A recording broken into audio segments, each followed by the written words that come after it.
Paano hindi madirect assault? Tutulak niya yung suspect. Upakan niya, sampalin niya, sipain niya. Siyempre, sasangga yung suspect. Pag sumangga, nasagi yung kamay ng pulis, direct assault agad yun. Kulong na agad yung taong dinalan sa presinto. Gumagamit po tayo ng alternative recording devices katulad ng cellphones. Naku po, wala akong tiwala sa cellphone. Madali po mabura yun. Oh, wait a minute. So, ang lifespan ng body-worn cameras na binili nyo, up to 5 years lang? And how much is it valued per unit? 32,000 pesos, Your Honor. 32,000 per unit. Yes, sir. Kasama na dyan yung live streaming? Yes, sir. Yes, kasama po. Are you sure it's 32,000? 872 million pesos. Okay, hindi skandaloso para sa akin, Mr. Chair. Kasi kumpara doon sa Ports, Philippine Ports Authority, isang unit lang nag-amount ng 800 million. Ito, more or less, mga nasa 50,000 per unit. Okay na, kasi marami mga add-on. Kaya mas interesado ko sa PNP, Mr. Chair, karamihan ng mga reklamo ay PNP. Bibihira, may magreklamo sa akin, yung PDEA ni-raid kami, loko-loko, abusado, siraulo, etc. I'm sorry for the words. More on PNP. Yung pagkakaroon ng CCTV sa mga presinto ng PNP, especially sa mga jail cells. Of course, pwera dun sa mga CR nila. Kasi karamihan, Mr. Chair, sasabihin, nagbigti, binugbog, napatay. Huwag ka, pupunta doon yung inmate, okay, malusog, walang problema. Kinabukasan, nagbigti raw at ang daming pasa. Palagi nangyari po yun. That's why I suggested, dapat sa lahat ng jail cells ng PNP, merong CCTV, whether pang lalaki o pang babae. In some cases, pag sa babae naman, nire-rape, minimolestya. In the absence of the CCTV, dapat pati doon sa inyong investigation room, meron din dapat CCTV na habang iniimbestigahan yung suspect, nakikita how it's being investigated, how it's being done. Kasi in some cases, tinotorture, binubugbog. Kahit na walang kasalanan, napapaamin yung suspect dahil binubugbog eh. Before we proceed with our agenda for today's hearing on the several proposed measures mandating the use of body-worn cameras of our law enforcement agencies, as your new chair of the Senate Committee on Public Order and Dangerous Drugs. Today we begin our work here in the Committee on Public Order and Dangerous Drugs. I'm hopeful for the support of everyone as we carefully deliberate on the legislative measures that will genuinely serve the interests of our kababayan. The committee convenes to deliberate on several proposed measures mandating the use of body-worn cameras by our fellow law enforcement officers. These bills filed by our esteemed colleagues, Senator Tulfo, Sen. De La Rosa, Estrada, and Villar share a common goal to strengthen transparency, reinforce accountability, and protect both civilians and law enforcers during police and special operations. Ang pagsusot po ng body-worn cameras ay malaking ang maitutulong upang maalis ng anumang pagdududa sa mga isinasagawang lehitimong operasyon ng ating mga law enforcers. A body-worn camera serves as both a sword and shield. It is both a weapon and defense against abuses and corruption. Pareho itong magsisilbi bilang proteksyon laban sa anumang pagmamalabis at deterrent para sa kung sino man na nag-isip na gamitin ang kanilang mga uniforme bilang instrumento ng pangingikil. Mapapangalagaan ang karapatan ng mga nakakasuhan at kasabay nito, naiingatan ang dignidad ng ating mga law enforcers. In recent years, many legislative police operations have been tainted with controversy because of the lack of evidence that such were done within the bounds of the law and standard operating procedures. Allegations of excessive force have been the common defense of those who were on the receiving end of police raids. It will be safe to say that the body-worn camera and whatever it sees in the records will be the purest and unbiased evidence that can be used to ensure the proper delivery of justice. The recordings on the body-worn cameras are documentations of truth. Yes, they are machines, but perhaps they are the closest representation of how we want to picture police justice, or to picture justice.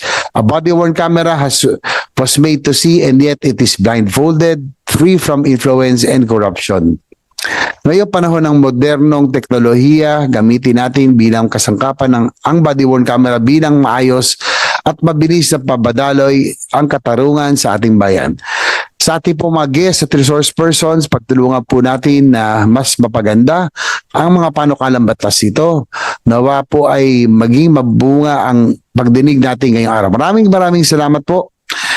So before our discussion, before we proceed with our discussion, especially with as we tackle the different measures that are lined up for today, I would like to ask my colleague Senator Raffy Tulfo, because he has another hearing at 10 a.m. for his opening statements. Yes, probably he may already continue with this because he has another hearing at 10 a.m. in the other committee. So siya na po ang ng opening statement. Probably he may already proceed with asking the questions. I made it 10:30. 10:30. Okay. Chair. Yes, sir. Proceed, sir.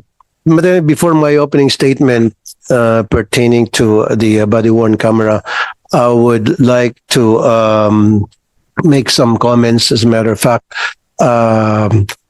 would commend you to what you did say a while ago pertaining to the air support and the subsistence allowance for the inmates or dun sa mga tinatawag na persons deprived of liberty. Una nun sa persons deprived of liberty, I'm happy to know na tinaasan yung budget. Kasi in the past, I've heard na napakababa yung budget na binibigay para sa pagkain ng mga inmates na under sa BJMP. In fact, I've received complaints also na kinukurakot yung para sa pagkain ng mga inmates. Maliit na, kinukurakot pa. Meaning yung mga inmates, kung wala silang dala, wala silang kakainin. But that has already been addressed during the last budget hearing, Mr. Chair. And then dun sa sabi niyo pong air support or air assets, very important po yan. Nabanggit nyo nga yung gagamitin yan for search and rescue, medical evac, surveillance and support. Kailangan lang po siguro yung sa maintenance, Mr. Chair, kung kinakailangan gastusan natin para masiguro na well-maintained yung mga air assets natin, magagamit, pakipakirabang. Kasi in the past, we've heard na may mga helicopters na nakakrash. In fact, at one point in time, kung matatandaan nyo, yung mismong chief PNP nila, sakay doon, buti na lang, hindi naman masyado naging seryoso yung anatamo niyang sugat or whatever. So, yeah, agree ako dun sa air assets na palakasin natin. Now, let's go to the body-worn camera. Mr. Chair, good morning. Senator J.B. Ejercito. Since my election to the Senate in 2022, I have been a firm and unwavering advocate for the widespread use of body-worn cameras. In 19 Congress, I filed Senate Bill number 2199, which is a measure intending to mandate law enforcement officers to use body-worn cameras during law enforcement operations. Unfortunately, kinulang po tayo ng oras para maipasa ito. This 20th Congress I filed Senate Bill number 86 with the same intention, and hopefully this time maging ganap na pong batas itong panukalang ito. It's about time that all our law enforcers should wear body-worn camera at all times kapag sila po ay nasa field. There are cases that has reached my program where police officers conducted arrests with or without warrant that was not done properly and violated the rights of the accused and sometimes their families. Isa pong kaso na inareklamo sa aking programa yung girian sa pagitan ng isang rider at isang pulis. Sa video, malino na may nanakit. Ito po, Mr. Chair, if you'll allow me to show a video.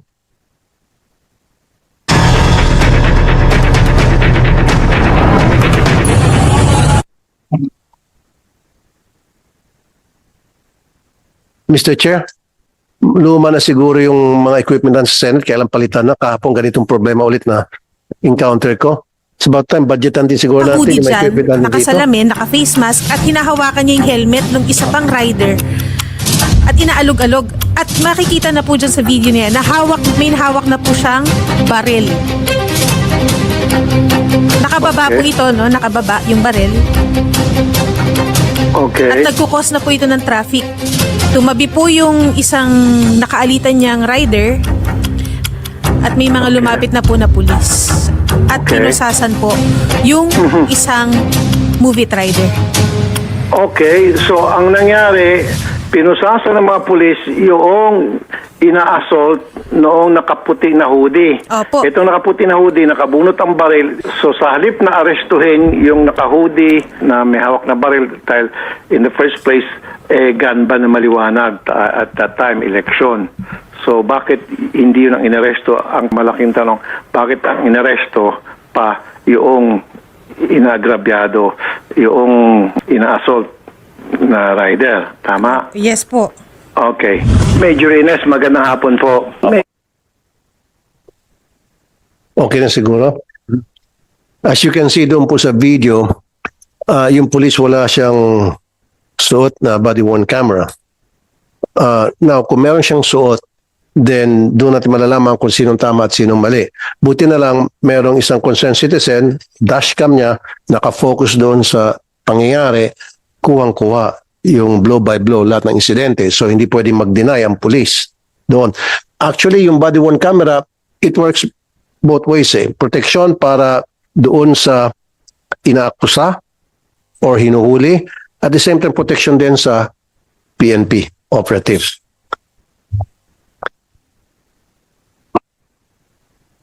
Isa pa pong kasong inilapit sa akin ay itong tinatawag na police station modus. Ang estilo po, imbitahin ka sa presinto. Pero pagdating mo roon, hindi ka pa pala palalabasin. Yung sinasabi ng mga police, Mr. Chair, inibitahan ka namin sa presinto, pumunta ka dahil may reklamo sa'yo kahit na walang warrant. Now, pag pumunta ka doon sa presinto at dahil walang body-worn camera, yari ka na. More often than not, tuloy-tuloy ka na sa kulungan.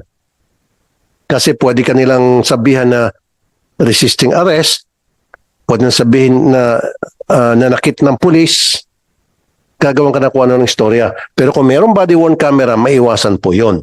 Maraming beses na po gano'n na nangyari na sinasabing sumunod ka sa presinto, imbitahan ka sa presinto, at kapag sumama ka sa presinto, 9 out of 10, tuloy-tuloy ka na sa kulungan. Kaya palagi ko ina-advise sa mga nakikinig sa programa kung nanonood, na pag walang warrant at nag-invite sa inyo sa presinto, you have the option of not agreeing to the invitation of that policeman, whoever that he is. May isang incident sa Taguig na kung saan mahinahabol ang mga pulis na humantong sa panglulusob nila ng 5 bahay. Sinipa ang pinto at tinutukan ng baril ang mga residente. Ang paliwanag ng mga pulis, hot pursuit daw yun. Again, wala na naman body-worn camera.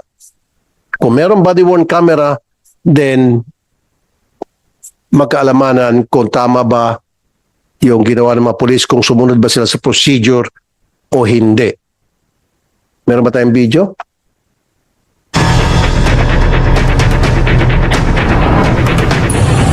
Wala naman ho kayong papel eh. Asan ang papel nyo? Manghuhuli kayo. Oh, pumasok pa sa loob ng bahayan. Ayan.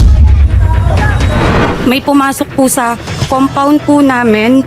Bali, sabi po nila is mga pulis daw po sila. Hot pursuit daw po. Nanutok daw po ng baril yung kapatid ko after hearing daw po. Wala silang warrant or search warrant. Itong mga pulis na ito, winawalang hiya nila pag mahirap. Pag mayaman, di nila kaya. Sa pagpasok nila sa 5 bahay na uncertain sila, walang reason para pasukin nila. Imbestigahan po natin. Pupunta po kami sa inyong tanggapan, General. Samahan po namin itong mga complainant para ma-identify po yung mga pulis na inireklamo ng Taguig. Salamat po, General.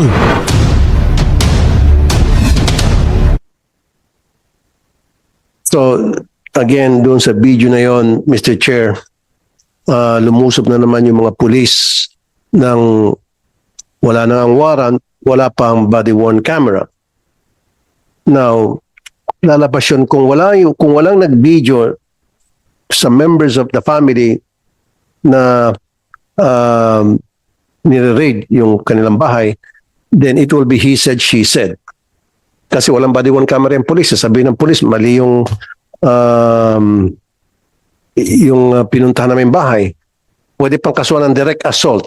I had so many cases na ang palaging laban ng mga pulis, Mr. Chair, tulad sabi ko, pag sinabi sumunod ka sa presinto, pagdating ng presinto, hindi ka nalalabas kasi sasabihin ng pulis, nanlaban, nanakit yung taong inimbitahan nila. Nabaliktad. So with the body-worn camera, may iwasan na po natin ang lahat na ito. Now, Mr. Chair, thank you. With your indulgence, tuloy ko na po yung mga katanungan. But Mr. Chair, Senator Tulfo, with your indulgence, I just like the chair would just like to mention the Senate bills that are being deliberated on this juncture. We proceed with these items on the agenda. Senate Bill numbers 86, 358, 1184, and 1328, authored by Senators Rafi Tulfo, Ronald De La Rosa, Jingo Estrada, and Mark Villar, respectively. All these bills mandate law enforcement officers to use a body-worn camera during law enforcement operations. So, ito po yung mga bills that will be deliberated. You may now proceed, Senator Tulfo. Yeah, mabalikan ko po yung sinasabi ko na palaging ginagamit ng mga pulis gas-gas kapag gusto na talaga nila magpakulong ng isang suspect o isang taong inibitahan nila sa presinto nang walang warrant of arrest. Direct assault. Kaya nga po gumawa ko ng batas tungkol dyan na hindi na pwedeng gamitin yan. Gas-gas na gas-gas. These gentlemen here from the PNP, they know that. Na yun ang palaging ginagamit, direct assault. Paano hindi ma-direct assault? Tutulak niya yung suspect. Upakan niya, sampalin niya, sipain niya. Siyempre, sasangga yung suspect. Pag sumangga, nasagi yung kamay ng pulis, direct assault agad yun. Kulong na agad yung taong dinalan sa presinto. With the body-worn camera, maiwasan lahat po ito. Kaya lang, Mr. Chair, kailangan magkaroon ng intense training ang lahat ng mga pulis na susuot ng body-worn camera. Intense training when it comes to how it is being used and how it is being maintained. Kasi kung walang training kung paano gamitin at paano i-maintain, useless din. Kasi ang sasabihin, at the end of the day, sabihin ng police, hindi gumagana, sira, pumalpak ang battery, etc. So dapat nandun sa batas na ginawa ko, Mr. Chair, bago suotin ng police yung body-worn camera, he or she has to make sure na yung camera ay gumagana.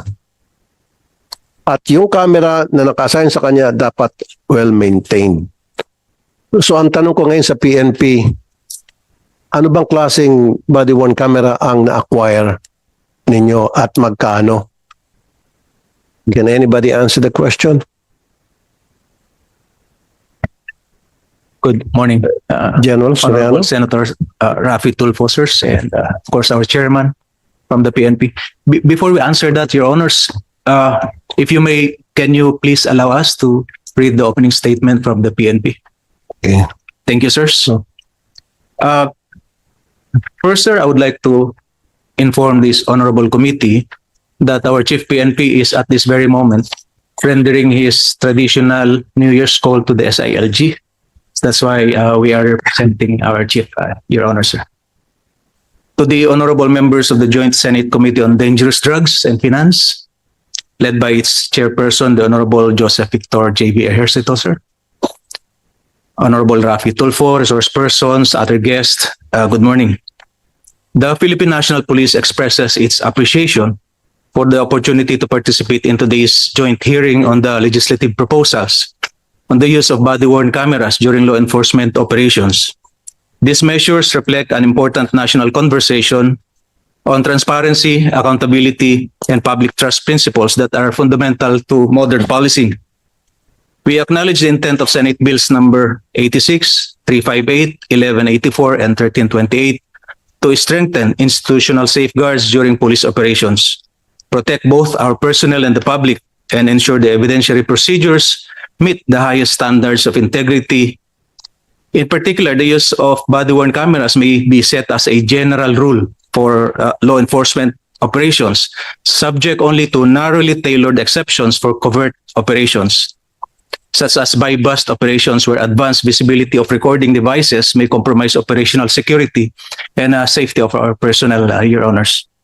We highlight the importance of clear operational guidelines that will allow our frontline personnel to use these devices without compromising officer safety or the tactical requirements of the operations. Nevertheless, the PNP remains committed to working with this honorable committee to refine the framework in a manner that is implementable, technologically sound, and responsive to the realities faced by our law enforcement units on the ground, Your Honors. We are ready to provide the Senate with data, operational insights, and recommendations drawn from our previous deployments and pilot implementations of the body-worn camera, Your Honors. Lastly, Your Honors, we reaffirm that transparency and accountability are essential pillars of a professional police organization. Any measure that strengthens these pillars will, while ensuring of operational viability, is something that the PNP is prepared to fully support. Thank you, Mr. Chair. And Mr. Chair, to answer your Yeah. question, please answer my question. Magkano po yung per unit ng body cam and how many body-worn cameras do we have that the PNP have procured so far? Yes, sir. The existing number of BWCs procured in 2019, Your Honors, number to around 2,200. 2,200. Yes, sir. Originally purchased, sir, 2,696. The 2,600. 2,696, Your Honor, So, in 2019. What happened to the 400? I would like to inform this committee that these units, considering that they were procured in 2019, Your Honors, have reached their end of life already. That's why we're doing our very best to do practical maintenance on the units. And as of present, out of the 2,696, we are still using 2,200 operation. Oh, wait a minute. So, ang lifespan ng body-worn cameras na binili nyo, up to 5 years lang? Yes, sir. But factors like environment, yung mga nature ng operations, Your Honor, umuulan, ay nagko-contribute din. Okay. So, now you only have 2,200. 2,200. For 2025, sir, we have ordered a total of 17,454 units. 17,000. Yes, So sir. if you add the 2,000, so we're talking about 18,200. The expected delivery of this is first week of May, this 2026, sir. Okay. And how much is it valued per unit? 32,000 pesos, Your Honor. 32,000 per unit. Yes, sir. Kasama na dyan yung live streaming. Yes, sir. Yes, kasama po. Okay. And who are this? Are you sure it's 32,000? Yes, sir. It's part of the capability of the procured BWC units, Your Honor. So this 17 plus 2,000, so 18,000 more or less, o kulang-kulang 19. Who are the operatives will be wearing these BWC? Your Honor, this will be distributed as we have done in 2019 to all police regional offices and operating units at the national headquarters, Your Honor, like the CIDG and PIDEA. PIDEG, Not only PIDEA, PIDEG, Your Honor. Okay. I would also advise na dapat itong mga operatives nyo or itong mga police nyo sa mobile unit, yung mga nagpapatrolya, dapat they should be also wearing body-worn cameras. I've noticed they don't. They're not wearing body-worn cameras. Kasi sila yung palaging nasa field, umiikot, and then all of a sudden, may mangyaring kaguluhan, may kailangan arestuhin, sila yun nasa front line. So, Opo. dapat sila ang kailangan merong body-worn camera at all times. Yes, Your Honor. Siguro po, considering yung existing na 2,200, kukunti pa po to compared to the number of patrollers we have on the ground. By the time na ma-deliver po siguro yung additional, mag-i-increase na yung makikita natin. Hindi, pero for the meantime, General Soriano, Yes, sir. mag-ikot ka ngayon. Yung mga pulis na nasa mobile patrol car, pulis naman naglalakad sa kalye, wala silang body-worn camera. Sila dapat yung may mga body-worn camera kasi meron silang everyday interaction with the public. We will take note of that, sir, and we will make the necessary adjustments. Of course, importante yung mga operatiba. Pag alam mo, meron mga raid, meron mga pagsasep ng warrant of arrest. Of course, it's a must. Pero ako, concern ako doon sa mga pulis na palakad-lakad dyan sa kalye, foot patrol, gumagawa ng peace and order, pag lilibot, they should be the one who must be wearing body-worn cameras.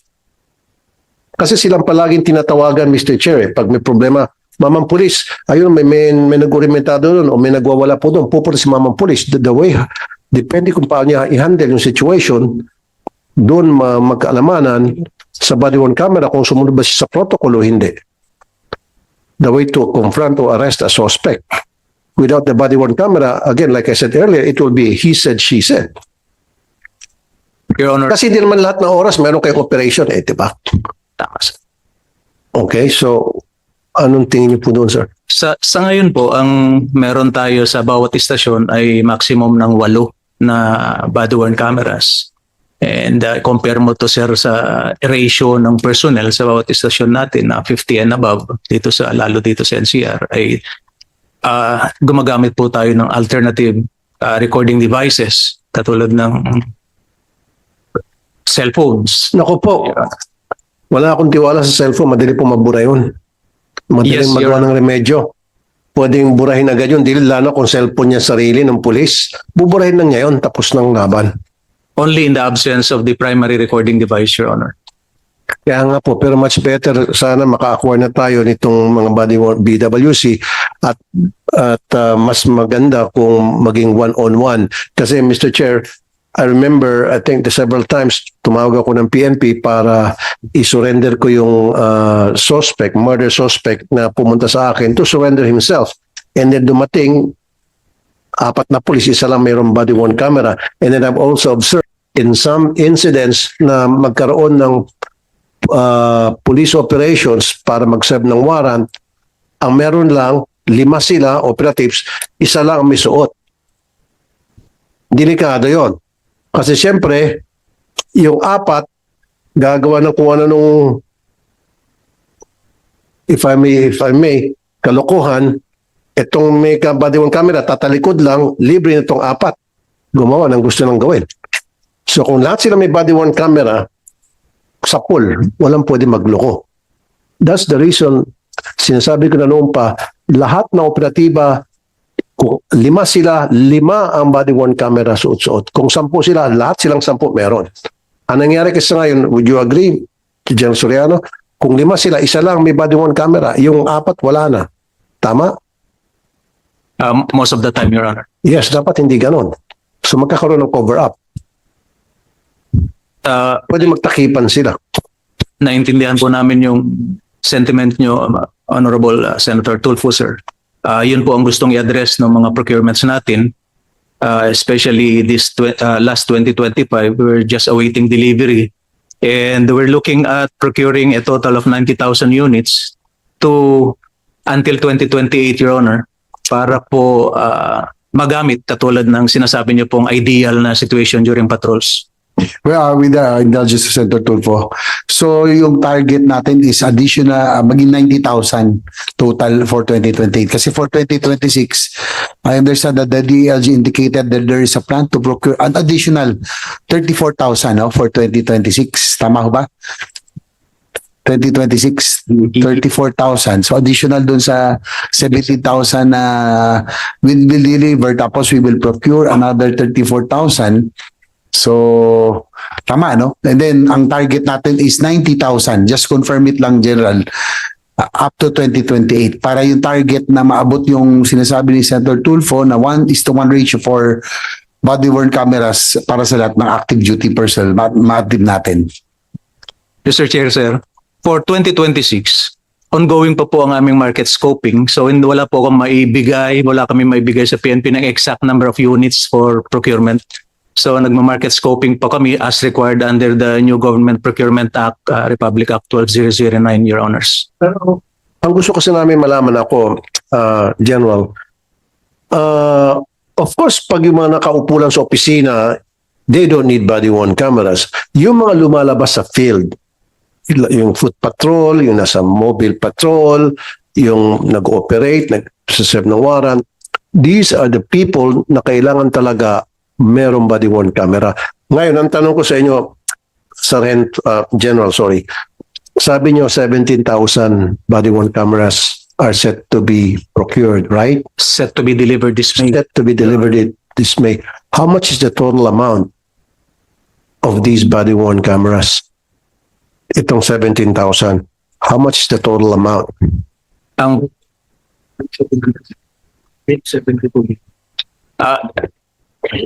ang total amount for this procurement, Your Honor, is 872 million pesos. 872 million pesos. Would you divide that? I don't have the calculator because nabigla mo ako ngayon. So 872 million pesos divided by 17,000, how much would that be? Please give me time Okay. to compute, Your Honor. The component. If I may, and also, if I may butt in also, nag-i-issue kasi po ito, no? That's why Senator Tulfo is asking. No, isang taon dahil yung body-worn cameras ng Philippine Ports Authority that were flagged down by our colleague Senator Tulfo, medyo mataas po ang presyo. That's why siguro ito po yung gustong malaman na presyo natin per unit.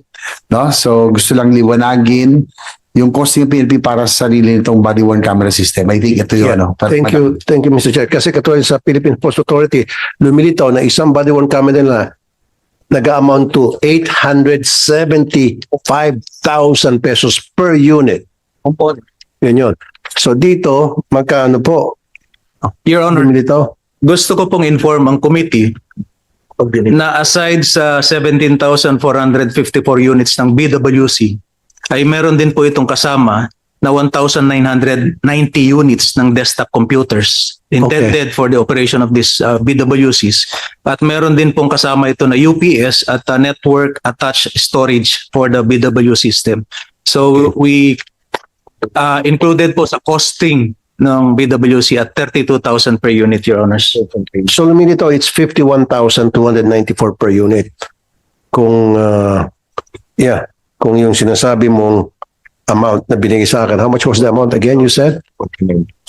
The total amount? 49,000. 49,000. Almost 50,000. 49,959 to be exact. Per unit. Yes, Your Honor. At the number of units you just mentioned, how much was it again? Yes, Your Honor. I think it's 17,454 units. 17,454? Okay. Correct, Your Honor. And then the total amount? 872 million pesos. Okay, hindi skandaloso para sa akin, Mr. Chair. Kasi kumpara doon sa Philippine Ports Authority, isang unit lang nag-amount ng 800 million.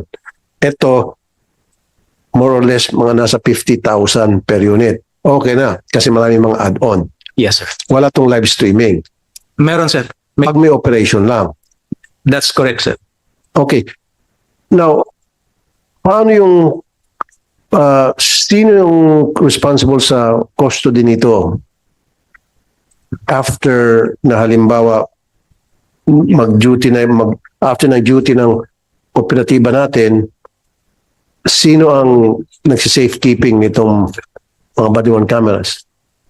Yes, sir. After the issuance of supply directives from the Directorate for Logistics, Your Honor, of the PNP, the intended recipients now take custody of these BWC units, Your Honor.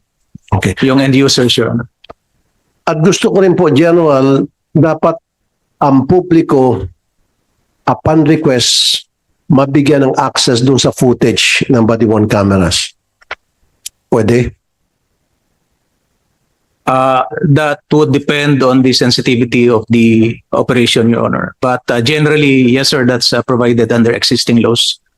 The right to No, information, Your Honor. kasi alimbawa, no, kasi in other countries, they're doing this now. In the United States, for example, so nagkaroon ng traffic stop.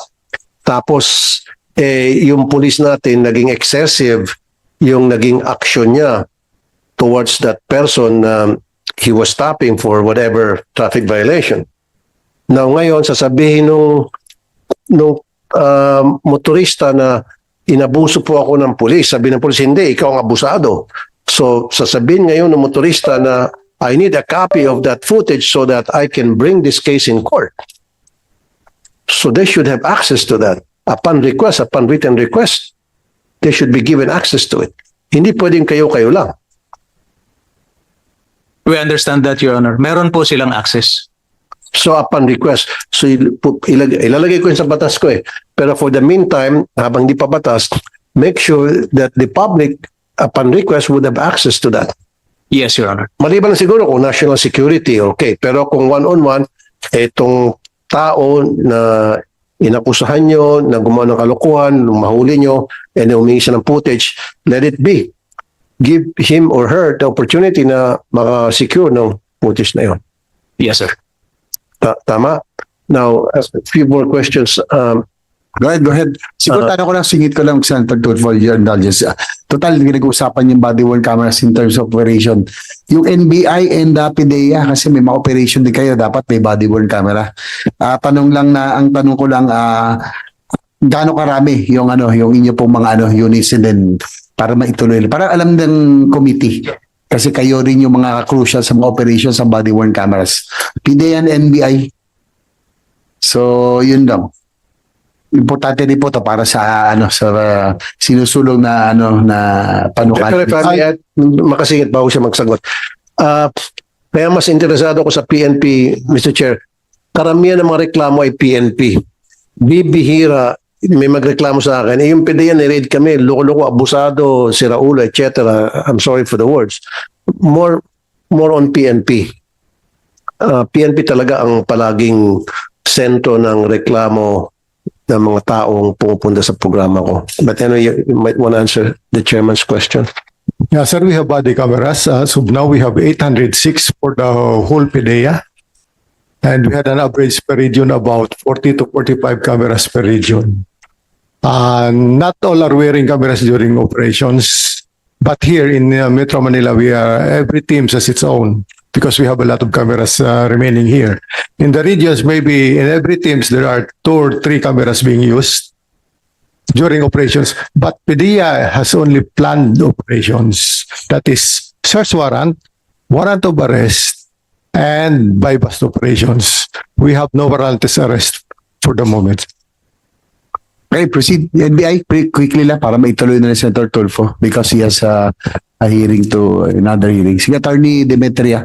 Mr. Chair, I am not sure as to the number of the body-worn camera, but rest assured that we are complying with Admin Matter 210608, sir. In all our operation. Again, Mr. Chair, wala akong mareklamo na tangkap sa NBI na nag-cooperate sila at may pang-abuso. Kung meron man bibihira, more on sa PNP, kaya I'm going to concentrate my questions sa PNP, konti na lamang. Pero mag-segue muna ako sa body-worn cameras. Nasuggest ko na ito several chief PNPs ng nakaraan. Yung pagkakaroon ng CCTV sa mga presinto ng PNP, especially sa mga jail cells. Of course, pwera dun sa mga CR nila. Kasi karamihan, Mr. Chair, sasabihin, nagbigti, binugbog, napatay. Huwag ka, pupunta doon yung inmate, okay, malusog, walang problema. Kinabukasan, nagbigti raw at ang daming pasa. Palagi nangyari po yun. That's why I suggested, dapat sa lahat ng jail cells ng PNP, merong CCTV, whether pang lalaki o pang babae. In some cases, pag sa babae naman, nire-rape, minimolestya. In the absence of the CCTV, dapat pati doon sa inyong investigation room, meron din dapat CCTV na habang iniimbestigahan yung suspect, nakikita how it's being investigated, how it's being done. Kasi in some cases, tinotorture, binubugbog. Kahit na walang kasalanan, napapaamin yung suspect dahil binubugbog eh. Natutupad na ba yun? Meron na bang mga CCTV sa mga areas, of course, strategic areas sa lahat ng presinto, particular na sa jail cell, pati doon sa pagbablatter. Kasi, Mr. Chair, pag sa blatter, whether ikaw ay suspect o hindi, pag nagtanong, ang susuplado ng mga pulis, ikaw na nga magreklamo, pag tinanong ka, para kang inimbestigahan, yung iba natatakot, umatras na, ba't pa ako magreklamo? Habang ako'y tinatanong, parang ako yung suspect, alis na lang ako. So, kailangan ng CCTV dyan sa blatter section. Tapos sa mga jail cells, meron na ba? Wala.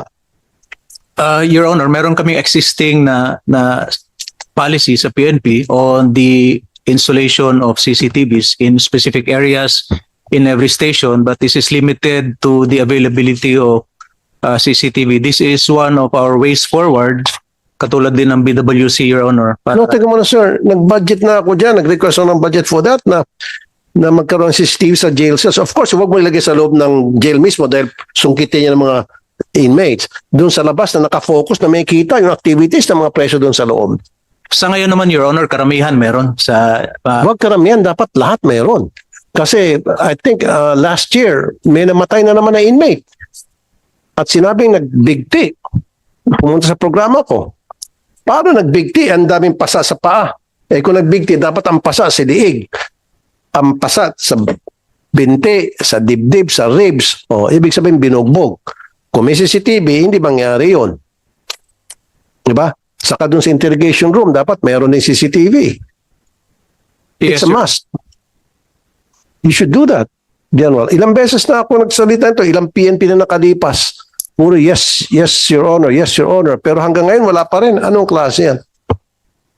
Doon sa mga areas na sinasabi niyo, Your Honor, meron naman tayo existing sa Lahat ng jail cells? You sure? sa police stations, Your Honor. Yeah, kaya nga, sa lahat ng police station ng mga jail cells, dapat Yes, meron. Your Honor. Meron na? They are required, Your Honor.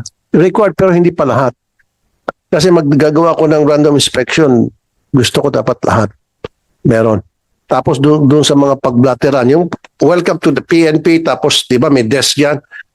I want a CCTV in place para makita natin kung paano nag-handle yung mga pulis natin doon sa mga pupunta sa presinto. It's either para magreklamo o sila ay pinoprocess bilang suspect. At saka doon din sa investigation room, I want a CCTV para makita how the suspects are being handled. Kasi pwedeng bugbugin, pwedeng torturein para mapaamin kahit walang kasalanan. At saka yung sinasabi ko, pati jail cells ng mga babae, hindi nyo hinahalo yung babae at lalaki sa sa presinto pag may mga sa mga jail cells ninyo. Magkahiwalay babae and lalaki, right? Tama po. Right, okay. Now, kailangan ko rin sa parking. Kasi in some cases, Mr. Chair, doon sa parking kinukulata yung mga suspect eh. Kasi madilim. So, well-lighted dapat yung parking. Not only that, sa impounding din. Kasi yung parking din nila, ginagawang impounding yan eh. Mga suspect. Tapos doon, kinakatay. Nakakaya yan, General, sa loob ng presinto niyo mismo sa compound. Kinakatay yung mga kotse na na-impound. Wala na. Pag-claim na nung, after na-clear na sa korte, kiklaimin na nung tao yung kanyang kotse o kanyang motor, katay na. At nakakaya yon. Pero kung may CCTV at well-lighted, may iwasan po yon. Okay, General, maasahan ko ba yan? Yes, Your Honor, we commit to address all your concerns and naintindihan po namin at kasama nga po ito sa existing policy ng PNP. At in our ways forward, ito po ay fully ma-address ng Philippine National Police, Your Honor. Okay, and last na lamang po. Thank you, Mr. Chair. Now, ni-request ko rin sa mga nakaraang PNP. In fact, General Torre went to my office at that time when he was still the chief PNP and I told him about this policy na dapat baguhin, even the NAPOLCOM, and I was visited by the NAPOLCOM commissioner last year as well.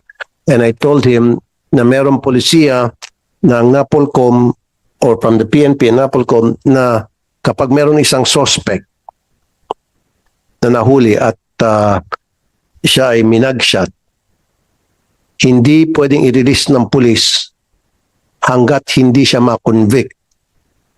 I said, that's bullshit. Samantalang kapag yung pulis gustong mag-exhibition, wala ng policy agad-agad yung suspect, hinihilera pa, ini-issue sa media.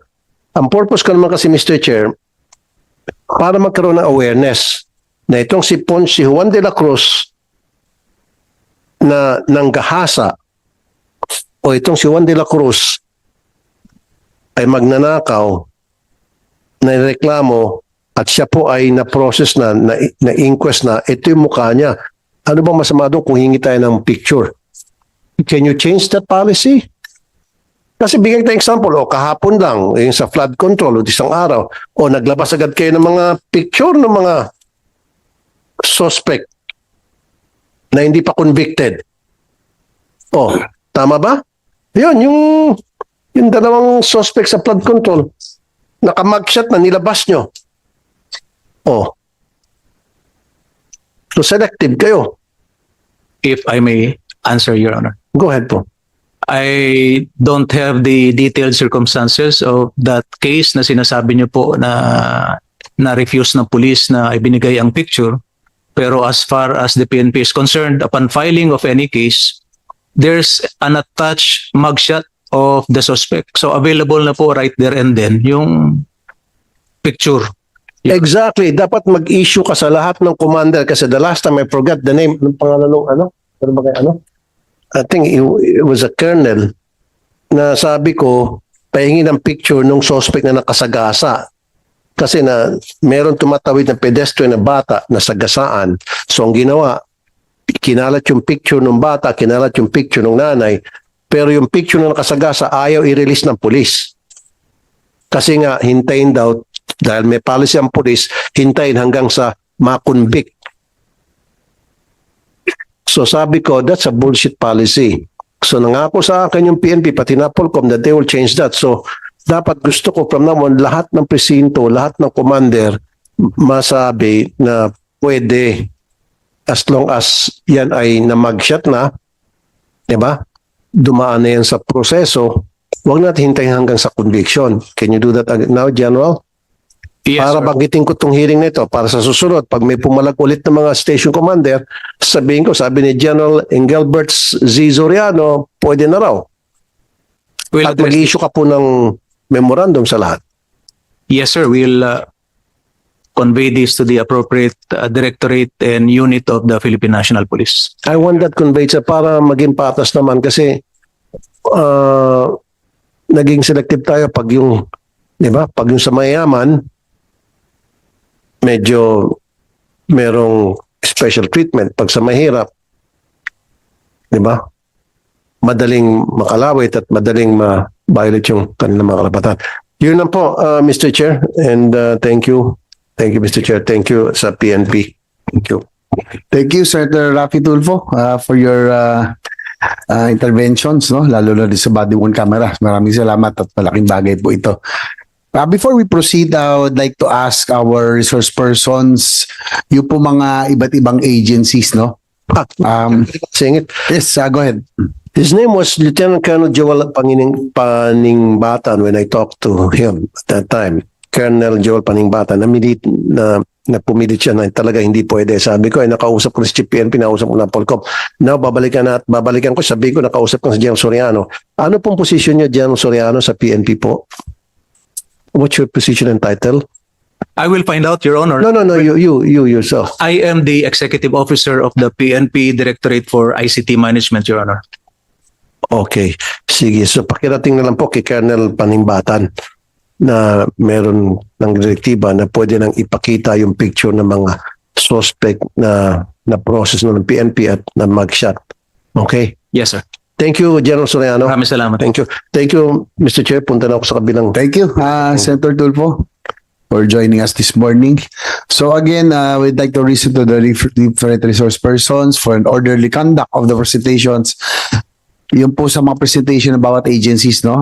DILG, PNP, Dangerous Drugs Board, PDEA, NBI, DOJ, DOF, DBM, DICT, CHR, NPC. Medyo marami-rami. So, make the presentations very brief na lang, yung pinaka-gist na lang po, no? Huwag na yung mga common knowledge na para mabilis tayo kasi marami ito, 11.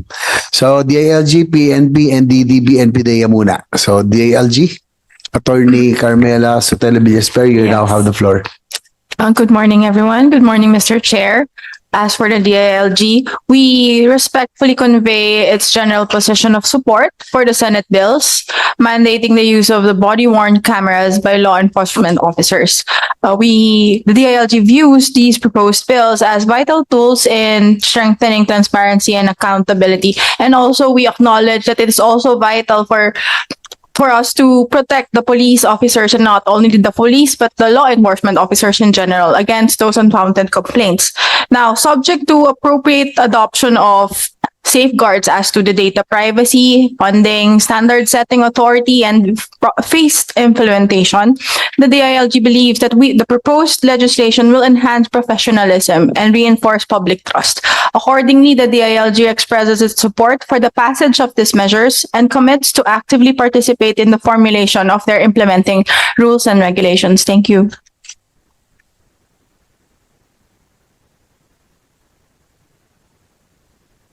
Thank you, Mr. Chair.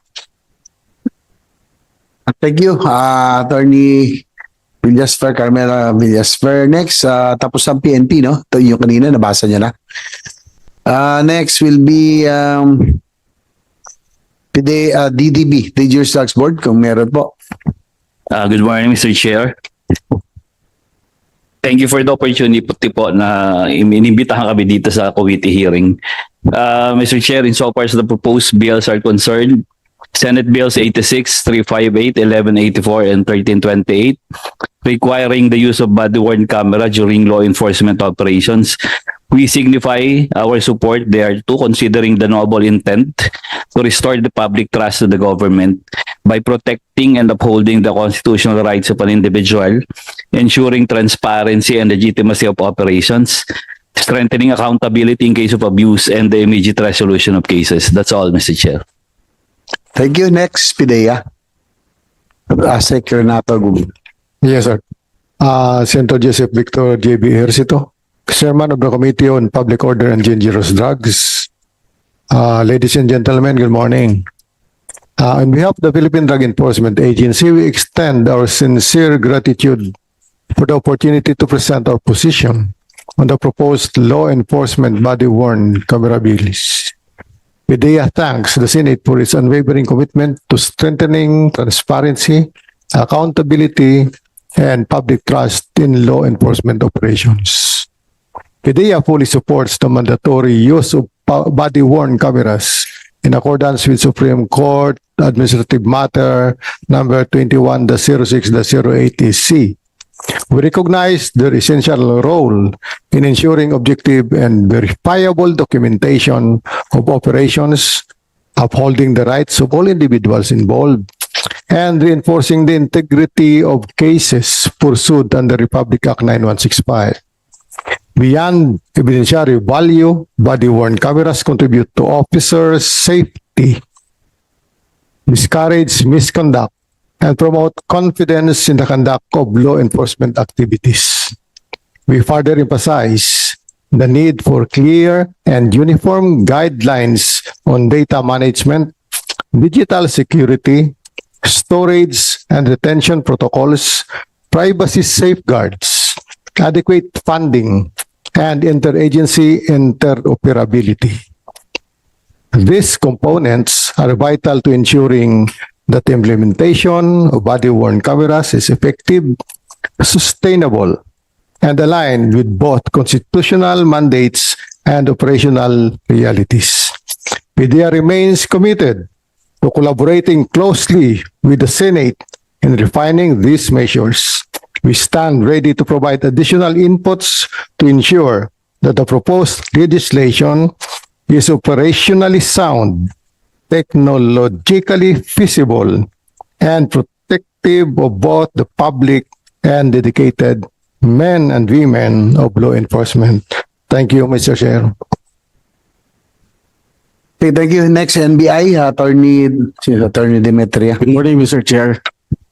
Your Honor, we submitted already a position paper, but we are going to state that we are supporting the body-worn camera, except that we will be submitting some inputs para mapaganda po ang ating batas, including the penalties, Your Honor, that we feel that it is medyo harsh na konti. We will be submitting our inputs to the committee secretary, Your Honor.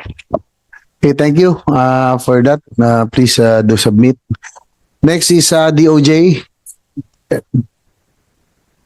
Attorney Demalanta. Good morning, good Senator. As same with the National Bureau of Investigation, the department has already submitted our formal position paper, but briefly we would like to mention that the department recognizes the intention of the the Senate committee with regard to promoting transparency and accountability on the very brief points made on our initial paper. Person, we would, with regard to scope, we see clarity if the scope of the body worn camera is limited only to those enumerated in the Senate bills mentioned, or if it will include all other law enforcement offices or agencies that have a law enforcement mandate. Second, with regard to the prohibited acts, there's a provision that penalizes a person due to negligence who's providing access to the recordings without being authorized. We also see clarity if this will be limited to negligence, or if it is meant to encompass those that are being done intentionally. Relative thereto, we submit that the prohibited acts or the penalized acts, if the same will be penalized under the same laws that the Senate is proposing to enact, or if the Data Privacy Act would prevail with regard to the violations that's being proposed. And finally, we would just have to recommend to reconcile the retention periods provided in the different Senate bills. Thank you, Senator. Thank you, Attorney De Malanta. Next is DOF, Department of Finance. Attorney Uriarte. Good morning, Mr. Chair. The DOF wishes to manifest that it recognizes the importance of the subject measure mandating the use of body-worn cameras in law enforcement to deter misconduct, enhance transparency, and support crime investigation. In fact, the Supreme Court, through administrative matter number -21-06-08, dated June 29, 2021, has already issued rules on the use of body-worn cameras in the execution of warrants. However, the DOF differs to the Department of Budget and Management on the determination of the appropriate funding source for this purpose, particularly with respect to the annual budgets of the concerned law enforcement agencies, subject to compliance with applicable procurement laws and regulations. The DOF will submit its official comments on the matter. Thank you, Mr. Chair. Thank you. Next is DBM. Acting USEC, Mary Ann. Yes, good morning, Mr. Chair.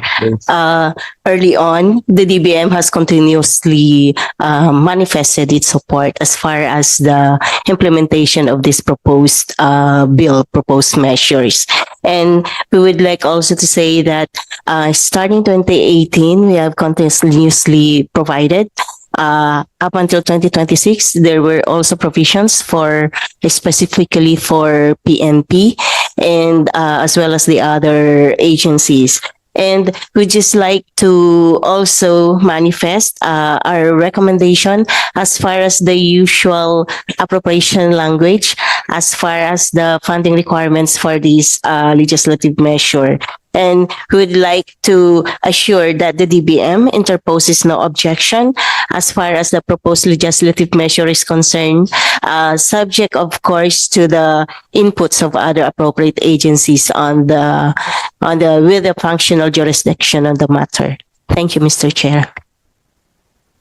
Thank you. Next is DICT. Anybody from DICT? Attorney, Director Rojun Hosilios. Thank you, Mr. Chair, for the opportunity to be invited in this hearing, Mr. Chair. The DICT and the CICC supports the proposed Senate bills on the law enforcement body-worn cameras. We recognize the importance of mandating our law enforcement officers to use body-worn cameras during law enforcement operations, subject to the standards and guidelines that will be put in place. The DICT and the CICC stands and ready to work with other agencies for the crafting of these Senate bills, particularly on body-worn cameras being subject to digital forensics when it is operational. Thank you very much, Mr. Chair. Thank you. Next is Commission on Human Rights, CHR. Yes, Mr. Mr. Chair. Kaliba. Yeah. Yes. Yes po. This is the position, Mr. Chair, of the Commission on Human Rights. The Commission supports the efforts, particularly for the use of body-worn camera, for creating a supportive environment that allows public officials to effectively carry out their duties in enforcing the law and maintaining peace and order in the community while fully respecting human rights and fundamental freedoms.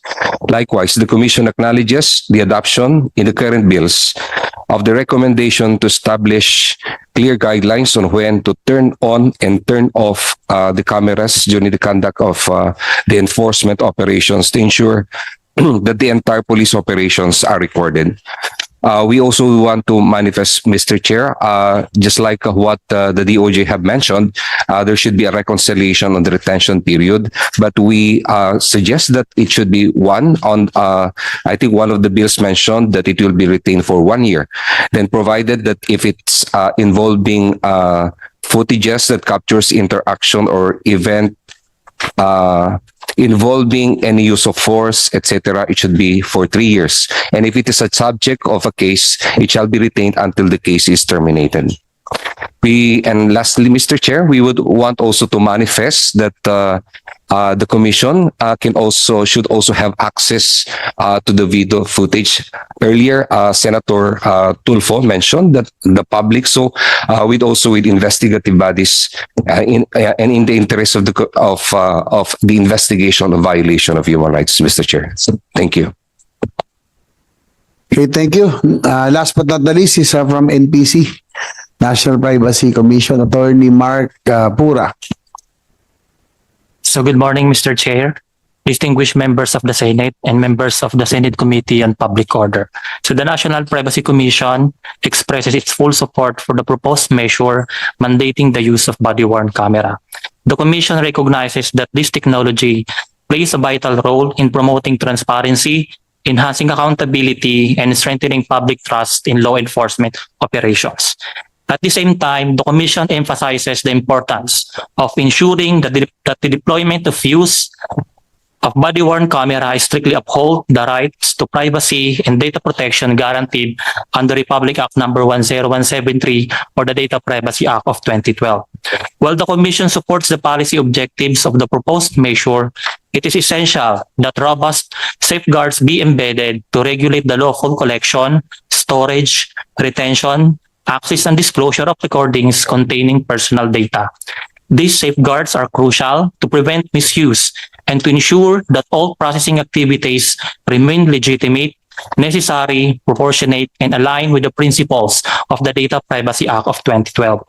The National Privacy Commission stands ready to provide technical assistance to the committee to ensure that the final measures achieves a judicious balance between empowering effective law enforcement and upholding the constitutional and statutory rights to privacy and data protection. So we look forward to continued collaboration with the committee and other stakeholders in developing clear, practical, and privacy protective standards governing the use of body-worn camera. Thank you, Mr. Chair. Okay, thank you. Before we continue with the deliberation of the measures, I understand the PNP and the BJMP and BFP will have an accomplishment report. Meron ba?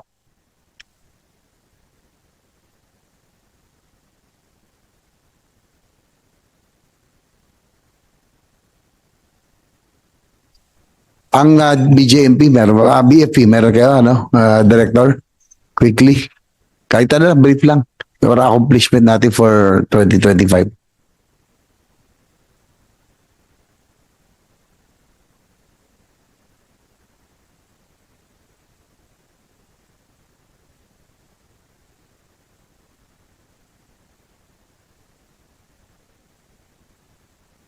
IBP. Okay. Ngayon na. Ang PNP ba meron?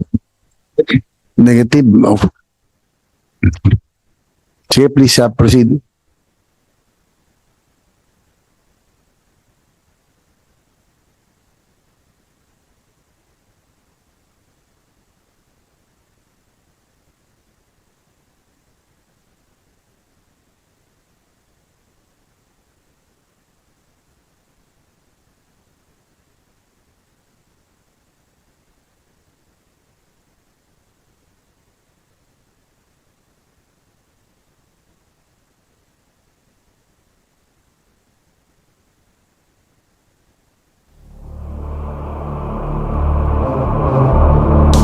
In the face of emergencies and natural disasters, there are unprecedented challenges. Fires, tropical storms, earthquakes, rising tides, and volcanic eruptions constantly batter the Philippines. As these calamities continue to worsen, particularly due to the escalating effects of climate change, our archipelago remains vulnerable to the relentless assault of nature's elements.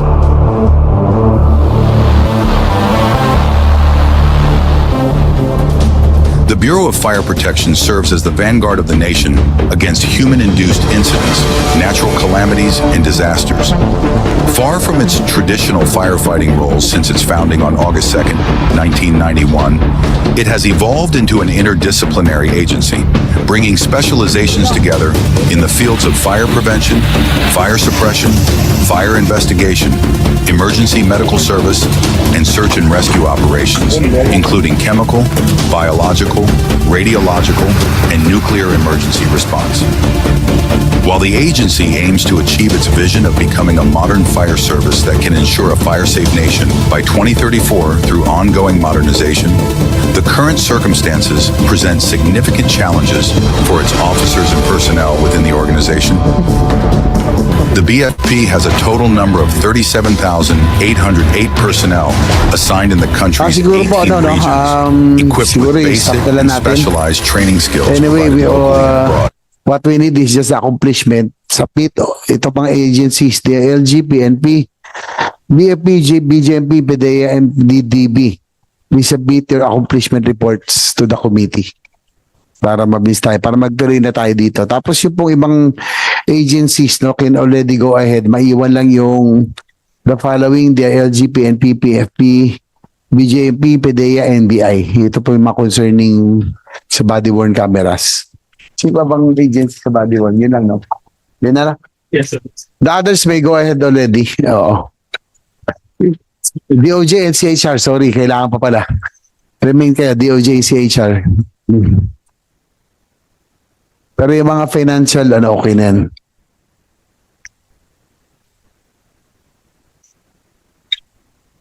DICT.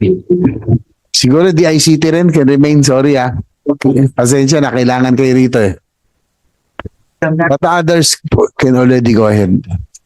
Okay, so let us just submit the accomplishment records to the committee. So the four bills consistently cite the need to restore public trust and accountability during police operations, especially reports of abuse, wrongful arrest, and disputed killings have heightened the public's concern. Given these documented cases of abuse, how do you see mandatory body-worn cameras improving transparency and professionalism in police operations? Ano po ang pinakamalaking pagbabago na inaasahan ninyo maidudulot to? Siguro si General Soriano o sino man sa PNP. What could be the biggest improvement para mawala na yung concern nung ito nga, abuse, disputed killings, wrongful arrest, yung iba pang mga abuso? How can the body-worn cameras improve? Mawala na yung pagdududa. Yes, Your Honor, for the PNP. Makakatulong po ito both sa police natin mismo at saka sa taong bayan din in terms of personal protection, at marami din po sa atin ng nagkakaroon ng harassment cases parang offshoot ng police operations. At the same time, it will also promote transparency and to ensure that from operation to arrest to custody and to seizure of evidence ay well documented po at hindi natin mababiolate yung mga provisions ng batas, especially po sa arrest and sa seizure, Your Honor. At marami pa pong bagay na ma-address talaga nito, Your Honor. Okay, thank you. Siguro tanin ko na yung mga law enforcement agencies, no, NBI. Same question. So how can this improve? Mawala yung duda, no, ng abuse, wrongful arrest, disputed killings. Yes, Mr. Chair, kami po ay magsasubmit po ng mga aming mga inputs para mapaganda po yung ating batas. Maganda po para maging transparency po sa investigation and involving the arrest and serving of the search warrant po. Yun lang po, Mr. Chair. Maraming pong salamat. Thank you. Last, PDEA. Same question po. Yes, sir. That is to safeguard to be consonant with the Privacy Act and other human rights violations. We have this body worn cameras in every operations, planned operations. That is, I have said it is for search warrant, warrant of arrest, and the bypass operations. And we have this joint operations, sir. In the joint operations, we have the PNP, always included, the PDEA, the lead agency there usually is the PDEA. Then we have the Bureau of Customs, which concerns the customs. And when it comes to airports, we have the OTS and other agencies there included. So, kung may mga reklamo man sila, sir, di tanong rin nila sa ibang agency kung may nangyari na masama sa operations natin. Even in our jail, sir, we have this camera also. Even in our investigation room, we have this camera. And even the hallways of this jail, we have this camera. And it's manned 24 hours, especially when there is a detainee in our lockup jail. Thank you, sir. Thank you. Siguro, next, how do we ensure that the mandatory body-worn cameras will be used within the bounds of the law and assure our people that their constitutional rights are protected? Sa actual ba na operasyon, paano dito mapipigilan ang mga abuso o maling proseso? Sige, PNP siguro. Your Honor, we have clear-cut guidelines on the use and the utilization of the body-worn cameras, Your Honor. And this is well entrenched in our police operational procedures, Your Honor. Siguro ito yung matanong ni Senator Tulfo, ba mamaya sabihin, nakapatay, sira, maganon. So, you make sure that these are all, yung pong magagamit are all operational na hindi pwedeng gamitin. Hindi pwedeng patayin, no, pag may operation. Walang excuse, Your Honor, kasi kasama sa terms of reference natin sa procurement, yung availability, sir, ng service centers. So, wala reason para maging non-operational yung units natin. Thank you, Your Thank you. NBI, ganun din. Mr. Chair, ganun din po kami. Rest assured that the NBI will always follow the two pillars of thoroughness and legality, that we will always upheld the Bill of Rights, especially the right of the people to be secure in their person, houses, papers against unreasonable searches and seizures. Yun lang po, Mr. Chair. Thank you. Attorney Demetria, si Asek Gumban, PDEA, ganun din po. Yes, sir, we have that already. It is entrenched already in our operations. And in fact, sir, in every operations before the briefing or during the briefing, we have this already, the reminders for our agents not to violate the human rights. That is entrenched there every time. And we have lectures for with the human rights. Maybe that is regular lectures.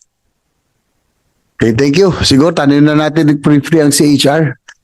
Attorney Calibat, do you think how would this improve na mawala yung yung using of mandatory use of body-worn cameras, yung doubts on wrongful arrest, mga abuse and disputed killings? Okay. I believe, Mr. Chair, there are already guidelines set for arrests for the operations from PNP, PDEA, NBI, and the other law enforcement agencies.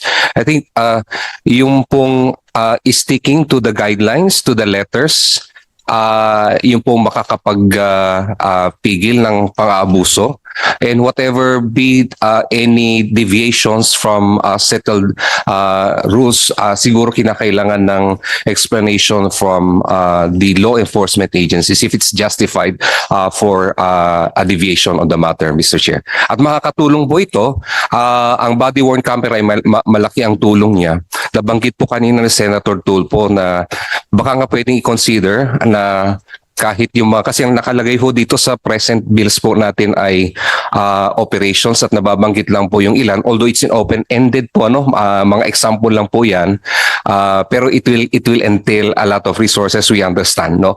If all policemen during the roving, yung roving na for instance, yung naipakita kanina, if there is no cell phone that's taken by a concerned citizen, hindi makikita yung pangalan nito,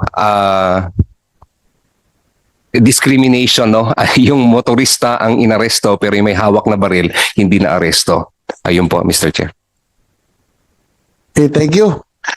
Okay, so now we move on. So ito naman, tungkol sa mandatory use and activation. All bills require activation in specific situations. Service of warrant, warrantless arrest by bus, hot pursuit, checkpoints, and responses to calls. So how will supervisors ensure compliance?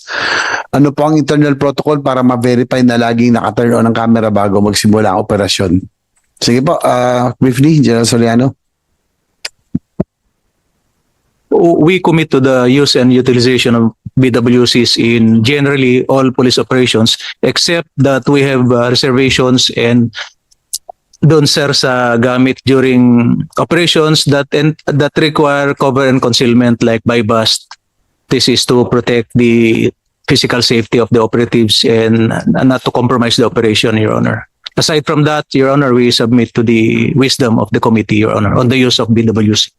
So masisiguro ba natin na walang skips o sudden interruption sa recording para maiwasan ang aligasyon ng tampering ng ebidensya at pang-abuso? Wala naman po at present, mayroon tayong 10 hours na battery life ng equipment, sir. Kaya mako-cover niya talaga yung operation, Your Honor. Okay, sa NBI, ganun din. Yes, Mr. Chair, we would like to inform the Filipino people na kami po dito sa NBI, we follow po procedures in body-worn camera as mandated under Admin Matter 210608 of the Supreme Court. Ito po yung ano lang, siguraduhin na hindi magkakaroon interruptions, no? Just like para hindi magkaroon ng duda. Ang PIDEA, Asek Gumban. Yeah, sir, we have that safeguards. The camera will be turned on before operations. It will be turned off only if it is already in the jail or in the detention facilities. Even in the taking of the statements, we have that already. The camera is still on, and even there in the desk alone. During blatter reports, then it is still turned on. If they said that it's a long operations, then we have this camera that if you will change the battery, the recording still continues until it is changed. And we have another extra camera with our agents. So it is uninterrupted, sir. If they want to, for example, they will say that they redacted the video, then it has a digital signature that it could be seen that there is a redacted portion of that video. So it is all safeguarded, sir. Okay, thank you. So all bills require activation in specific situations. Service of warrant, warrantless arrest by bus, hot pursuit, checkpoints and responses to calls. How will supervisors ensure compliance? Ano po ang internal protocol para ma-verify na laging naka-turn on ang camera bago magsimula ang operasyon? Sino sasagot? Sige, si Jerry Soriano. Sir, sa PNP, meron kaming PNP Command Center, sir, that can monitor all the BWCs that are in use. So meron tayong means to verify, Your Honor. Okay, thank you. Actually, na-cover niyan kanina. Sorry.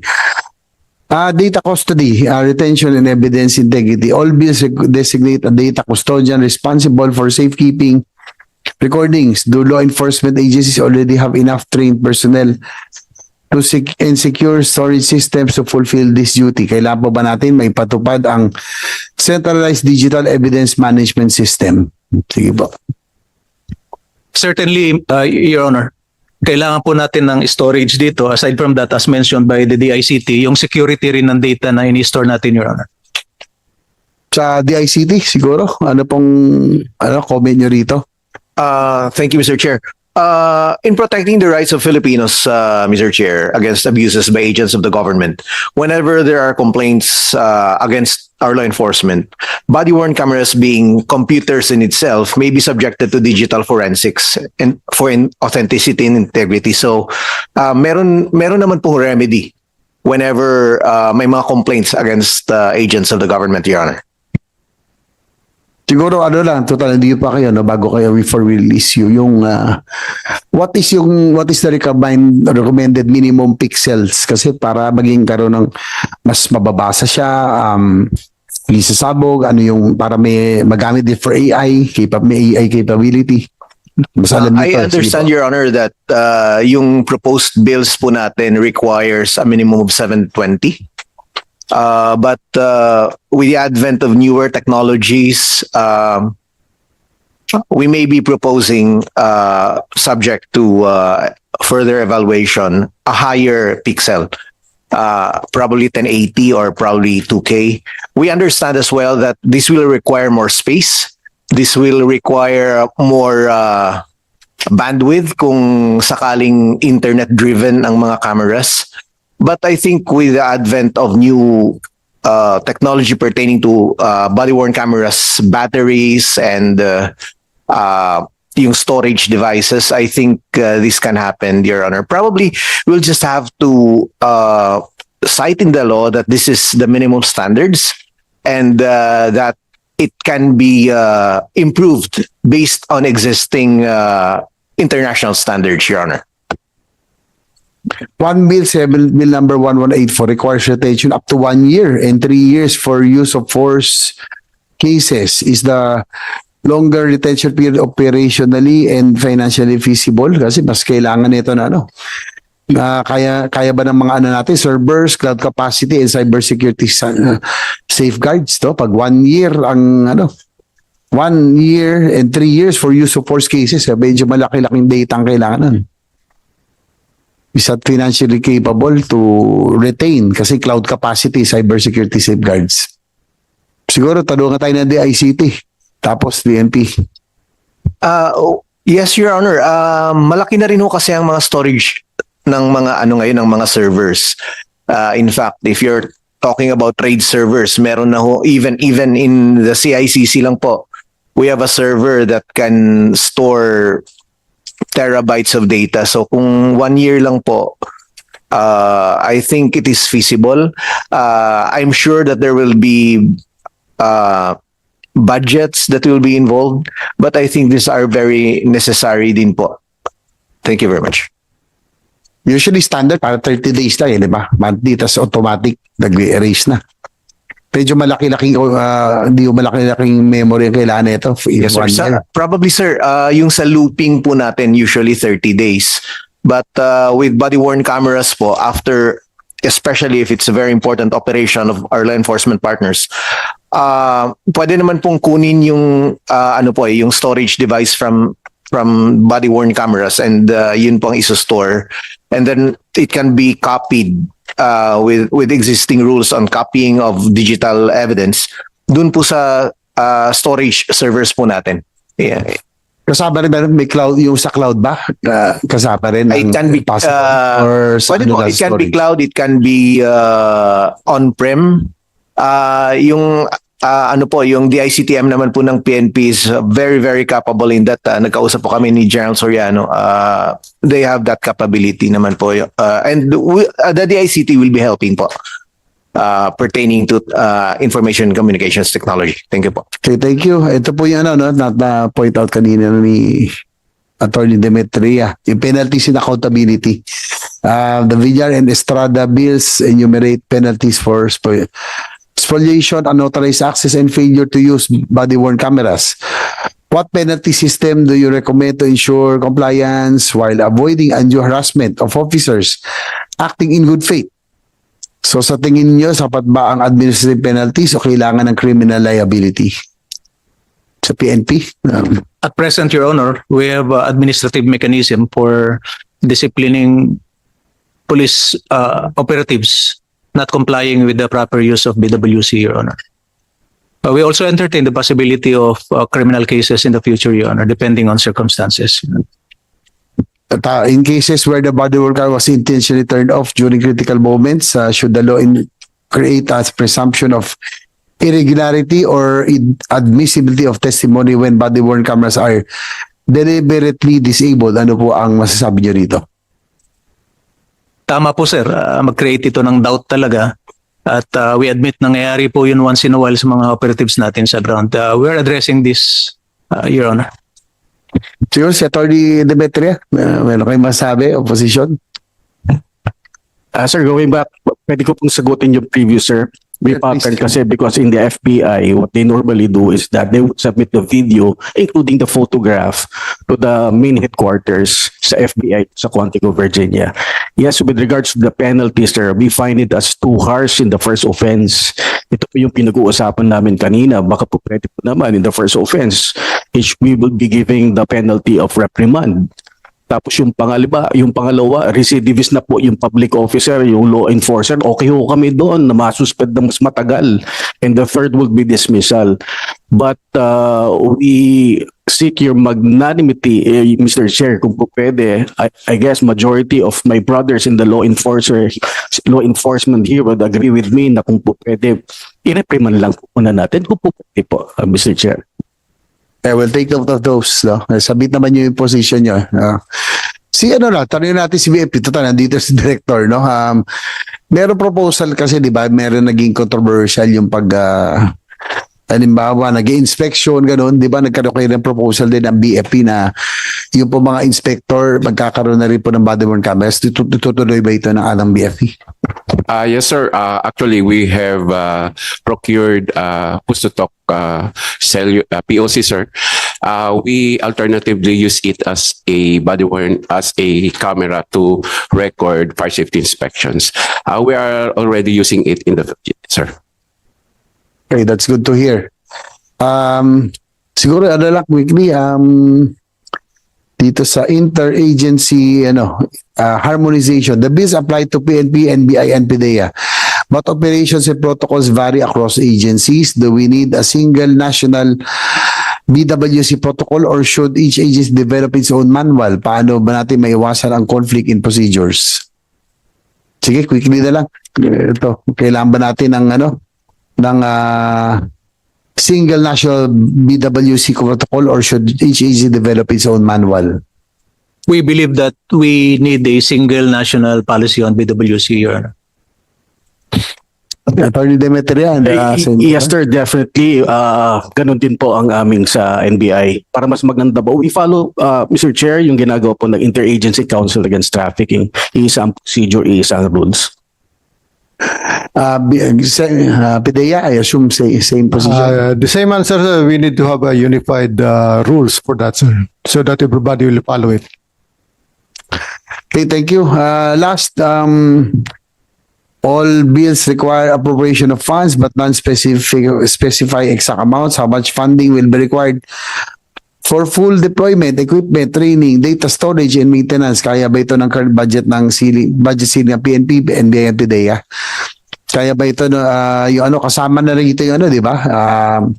Real time to, no? Tapos yung servers, lahat. So hindi lang siya body camera, no? Hindi lang body worn, kaya mahal. Baka akala iba body worn camera, but this is nakalupe to. Yes, sige, sir, like systems and video capabilities, Your Honor. At present, sir, hindi pa 100% yung ideal na 1:1 ratio. We're going towards that direction, Your Honor. Yung budget, sir, alam nyo naman po, Your Honor, may mga limitations pa.